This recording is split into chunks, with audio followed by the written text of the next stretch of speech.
The view I'm going to give you from the optic of Business Unity South Africa is going to cover two aspects. The first is where do BUSA see the economy and the country more generally speaking at this point in time? And then I'm going to get into some specifics with respect to the engagements that BUSA has been having with social partners and specifically with government.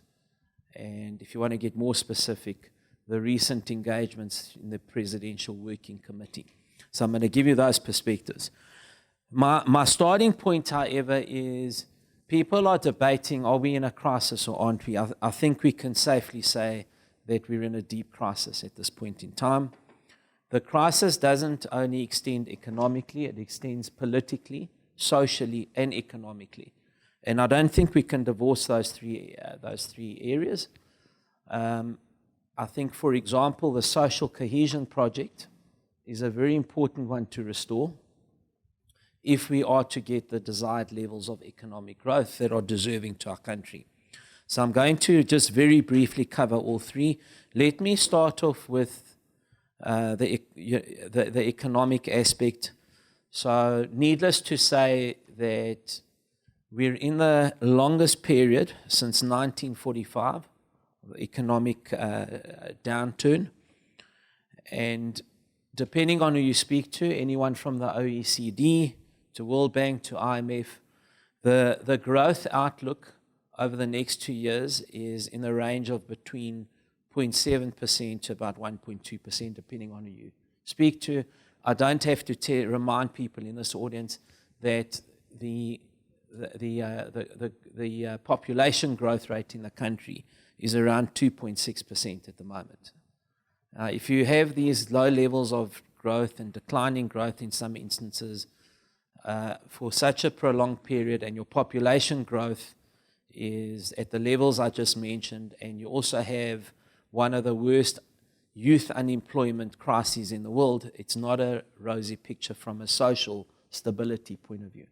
And social stability is something that business is very concerned about. I'm also going to very briefly mention that when you look at, still on the economic track here, but when you look at what are the 5 biggest risks to the country, and this is economic and political risks, you'd be hard-pressed to leave out the significant public debt that we have, and how since Michael left Treasury, how the situation has deteriorated further. So in the good old days of Trevor Manuel's time, our debt to GDP ratio was sitting at around 26%. It's now edged closer to 60%. And if you start taking some of the SOE guarantees into consideration, you could start breaching that 60%. Now, we're not quite at the levels of Greece, which are 240%, but our circumstances are very different. And for those of you who want a bit of hope, I was telling Gina, I happened to meet the Greek Prime Minister, Simitis was his name, many years ago. And that was at the heart of the crisis in Greece. And I can tell you that very few people gave Greece a chance. And it's quite pleasing that they've turned the picture around. We've got far better prospects.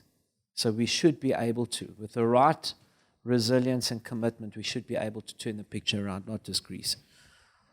Okay, then just talking a bit more about where we are economically as a country, I don't have to tell you that our budget deficit is in the range of 6 to 7%. And the outlook is that it could breach 7%, partly because of under recovery at SARS. So the under collection, I should say, is going to be of the order of around 50 billion rand. That's the estimate is. So that's what you get from the hollowing out of institutions. You get people not wanting to pay taxes, and you start getting an under collection as well. And those things all impact. They impact how rating agencies view us.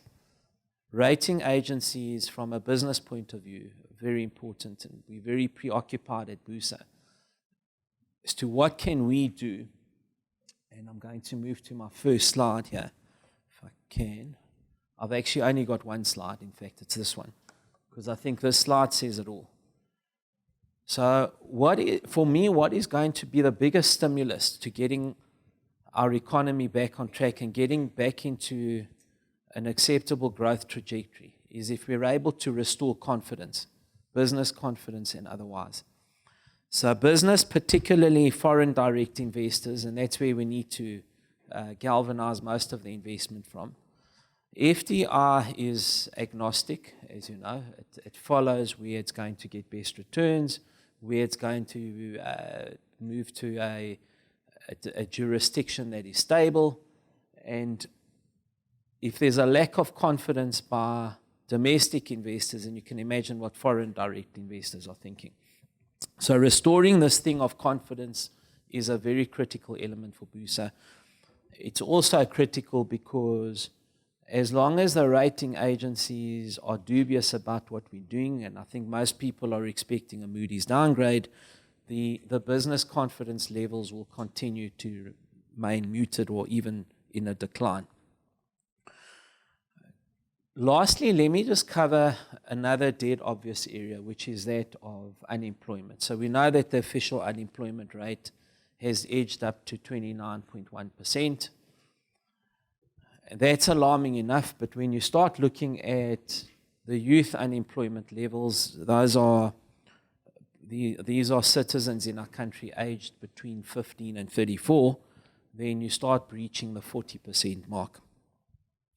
And the announcements in Q1 of this year, where some pretty big corporates have already announced job losses exceeding 9,000 for this quarter, and we're only 2/3 past this first quarter. That doesn't augur well. So I'm giving you a lot of the bad news, and I'm going to come back hopefully and give you some good news later in terms of how we see the picture. I think just before I move off the economic picture, let me also just say that what's alarming in our country is this narrative that's playing out of we've developed almost a state of dependency. So you've got 16 or 17 million people that are getting some or other direct state support. It's a bad behavior to entrench in a society because people become dependent and you're developing a state of dependency.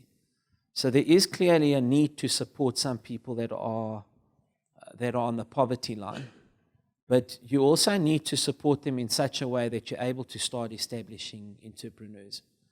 And unfortunately, the type of entrepreneurs that are manifesting in our country are tenderpreneurs, or those who are saying, well, let me get into a position of political influence, and if I get there, then I can start marshalling contracts my way.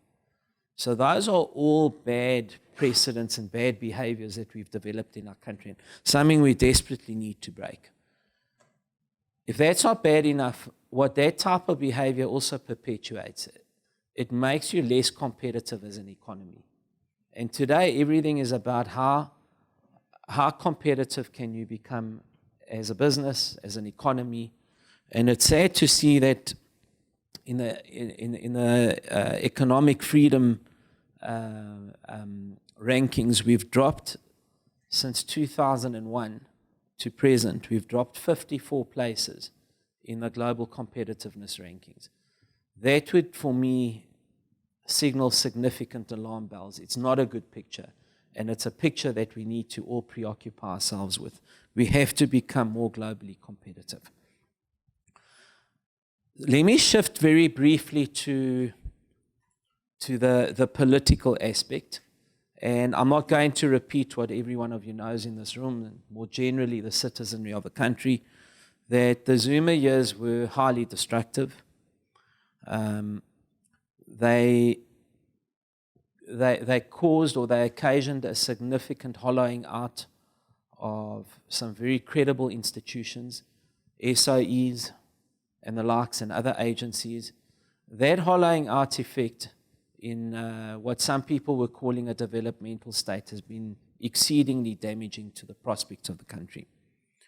And it also shows you that how a short span of 10 years can set you on the back foot for probably 20 years unless you do something drastic.